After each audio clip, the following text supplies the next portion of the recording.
அனைவருக்கும் வணக்கம். மீனராசினியர்களுக்கு நிகழ இருக்கும் செவ்வாய் பயிற்சி என்ன மாதிரியான நன்மைகளை எல்லாம் ஏற்படுத்தி கொடுக்க இருக்கு, கிரக நிலைகளின் ரீதியாக அமையிருக்கும் சாதகங்கள் என்ன, பாதகங்கள் என்ன, மேலும் என்ன மாதிரியான முன்னேற்றங்கள் எல்லாம் உங்களுடைய வாழ்வில் ஏற்பட இருக்குது. இக்கரைக்கு அக்கறை பச்சை பொறுத்தார் பூமி ஆழ்வார் என்ற அளவிற்கு இந்த ராகு மற்றும் செவ்வாயினுடைய இணைவின் காரணமாக உங்களுடைய வாழ்வில் குடும்ப சூழ்நிலை ரீதியாகவும் உத்தியோகம், தொழில், வியாபாரம், கலைத்துறை, அரசியல் துறை, மாணவ மாணவிகள், விவசாயத்துறையினர், பெண்மணிகள் என அனைவருக்குமே என்ன மாதிரியான முன்னேற்றங்கள் எல்லாம் ஏற்பட இருக்கு என்பது குறித்தான முழுமையான பதிவு தான் இந்த வீடியோல நம்ம விரிவா பார்க்க போகிறோம். அதற்கு முன்னாடி செவ்வாய் பகவானை பற்றி சற்று விரிவாக தெரிந்து கொள்வோம். உண்மையில் செவ்வாய் கிரகத்தை நினைத்து பயப்பட வேண்டியதில்லை.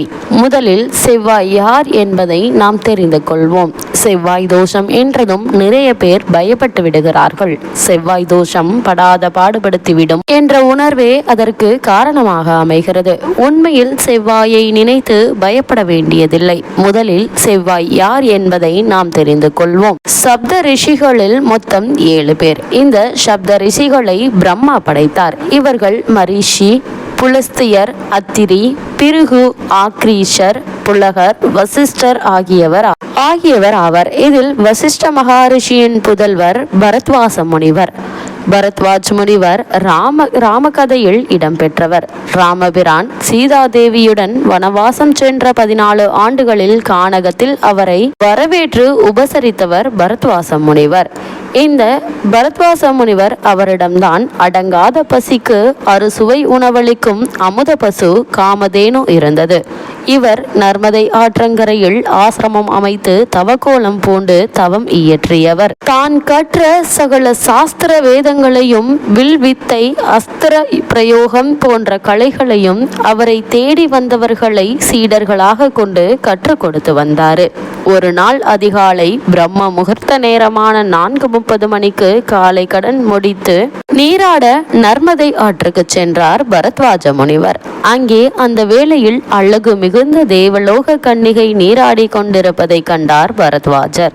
கண்கள் வழியே காதல் தலைக்கேற 5 புலன்களும் ஆன்மாக்கு அடங்காமல் போனது. அந்த பெண்ணை அடைய விரும்பி அவள் சம்மதம் கேட்டார். அவளும் இணங்கினாள். ரிஷிபிண்டம் இரவு தங்காது என்பார்கள். எனவே உடனே அந்த தேவ கன்னிகைக்கு அழகிய சிவந்த ஆண் குழந்தை பிறந்தது. அவளோ தேவ கன்னிகை. கையில் குழந்தையுடன் தேவலோகம் செல்ல முடியாது. இவரோ ரிஷி மகான். குழந்தையுடன் ஆசிரமமும் செல்ல முடியாது. இருவருமே விளைவுக்கு பின்னே விபரீதத்தை உணர்ந்தனர். இருவரும் நதிக்கரையில் குழந்தையை விட்டுவிட்டு கனத்த மனத்துடன் தங்களுடைய இருப்பிடம் சென்றனர். இந்த குழந்தையை பார்த்த பூமாதேவி பூ உலக அன்னை மனமிறங்கி குழந்தையை தன்னுடன் எடுத்துச் சென்றாள். அந்த குழந்தையை 5 வயது வரை சீராட்டி வளர்த்தாள். அந்த குழந்தையே நம் செவ்வாய் பகவான். பூமாதேவியால் வளர்க்கப்பட்டதால் அவருக்கு பூமிக்காரகன் என்ற பெயரும் உண்டு.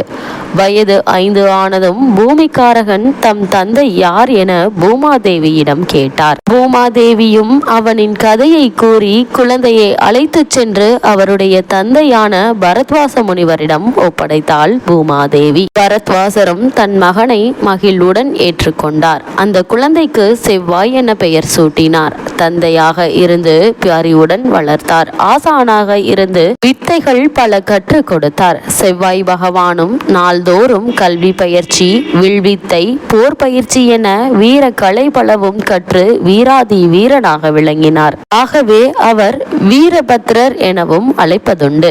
தாயினுடைய மடியில் பாசத்துடன் வளராத செவ்வாய் பகவானுக்கு குடும்பம், தாய், மனைவி, இல்லற உறவு என இவை எல்லாமே பிடிக்காமல் போயிற்று. எனவேதான் ஒருவருடைய ஜாதகத்தில் குடும்பம், தாய், இல்லறம், மனைவி ஆகிய உறவுகள் சம்பந்தமான ஸ்தானங்களில் செவ்வாய் பகவான் நின்றாலும் பார்த்தாலும் அந்த ஸ்தானத்துக்கு பாதிப்பு உண்டு என கூறுகிறார்கள். இதுவே செவ்வாய் தோஷம் என வழங்கப்படுகிறது. செவ்வாய் எந்த ஜாதகத்திலும் லக்னம் என்று குறிப்பிட்ட முதல் வீட்டிலிருந்து 2ஆம் வீடு, 4ஆம் வீடு, 7ஆம் வீடு, 8ஆம் வீடு, 12ஆம் வீடு ஆகிய ஸ்தானங்களில் செவ்வாய் நின்றால் அது செவ்வாய் தோஷம் எனப்படும்.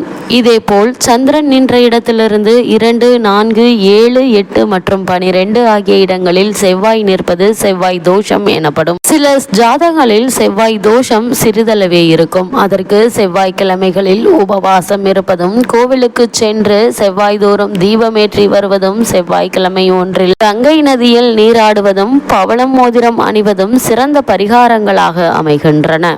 அங்காரகன் என்பவர் இந்து தொன்மவியல் கூற்றின்படி நவகிரகங்களில் செவ்வாய் கிரகத்தினுடைய அதிபதி ஆவார். அங்காரகன் என்றால் சிவப்பு நிறத்தவன் என்று பொருள். இந்து தொன்மவியலின்படி இவர் ஒரு போரின் கடவுளும் பிரம்மச்சாரியும் ஆவார். இவர் பூமாதேவியினுடைய மகனாக கருதப்படுகிறார். ஜோதிடத்தின்படி செவ்வாய் பகவான் மேஷம் மற்றும் விருச்சகம் ஆகிய ராசிகளுக்கு சொந்தக்காரர்களாக விளங்குகிறார். ராசிகளை பொறுத்தவரை எந்தெந்த இடங்களில் செவ்வாய் பகவான் அமர்ந்திருந்தால் என்ன பலன்களை கொடுப்பார் என்று பார்க்கும்போது, லக்ன அமர்வில் அமர்ந்திருக்கும் போது பொதுவாகவே கோப சுவாபம் அதிகமாக இருக்கும். முன் யோசனை இல்லாமல் கோபம் வரும். சில விபத்துக்களால் காயம் உண்டாகும். நோய்கள் துரத்தி கொண்டே வரும். வன்மை எண்ணங்கள் இவர்களுக்கு அதிகமாக இருக்கும். செவ்வாய் 2ஆம் வீட்டில் இருந்தால் செல்வ பாக்கியம் மந்தமாக இருக்கும். கல்வி செல்வம் குறையும். தவறான சகவாசம் உண்டாகும். 2ஆம் வீட்டில் செவ்வாய் பகவான் இருந்தால் வாழ்க்கைக்கு தேவையான கல்வியும் செல்வமும் சரியாக அமையாது. தவறான செயல்களினால் கிடைக்கும் செல்வம் உங்களிடம் நிலைத்து நிற்காது. செவ்வாய் உங்களுடைய ராசிக்கு 3ஆம் வீட்டில் நின்றால் வளங்களை அள்ளி கொடுக்கும் வீடு இது. சாதனையாளர்களாக மாற்றும். பணமழை பொழியும். செல்வ செழிப்பிற்கு பஞ்சம் இருக்காது. ஆயுள் அதிகமாகவும் மற்றவர்களுக்கு செய்வதில் அக்கறை இருக்காது. 4ஆம் வீட்டில் செவ்வாய் அமர்ந்திருந்தால் மனிதனுக்கு தேவையான எந்த ஒரு அடிப்படை விஷயங்களும் இருக்காது. அப்படி இருந்தாலும் அது மற்ற கிரகங்களுடைய பார்வையால் நிகழும். பெண்களுடைய மேல் அதிக நாட்டம் இருக்கும். உங்களுக்காக எந்த எல்லைக்கு வேண்டுமானாலும் செல்லக்கூடியவர்களாக இருப்பார்கள். செவ்வாய் 5ஆம் வீட்டில் இருந்தால் பொருளாதாரம், சொத்து போன்றவற்றில் வறுமை தாண்டவமாடும். குறிப்பாக பெண் பிள்ளைகள் மட்டுமே இருப்பார்கள். மன கஷ்டம் கடல் போல் இருக்கும். மனிதனுக்காக நல்ல நடத்தைகளை இழக்க வேண்டியிருக்கும். தொட்டதற்கெல்லாம் கோபம் வரும். செவ்வாய் 6ஆம் வீட்டில் இருந்தால் உடல் ஆரோக்கியத்தில் எந்த குறையும் இருக்காது. உங்களை கண்டு எதிரிகள் நடுங்குவார்கள். பயம் என்ற சொல்லுக்கு அர்த்தம் தெரியாது. பெண்களின் மீது ஆசை அதிகமாக இருக்கும். அவர்களை பற்றிய உங்களுடைய சிந்தனை இருக்கும்.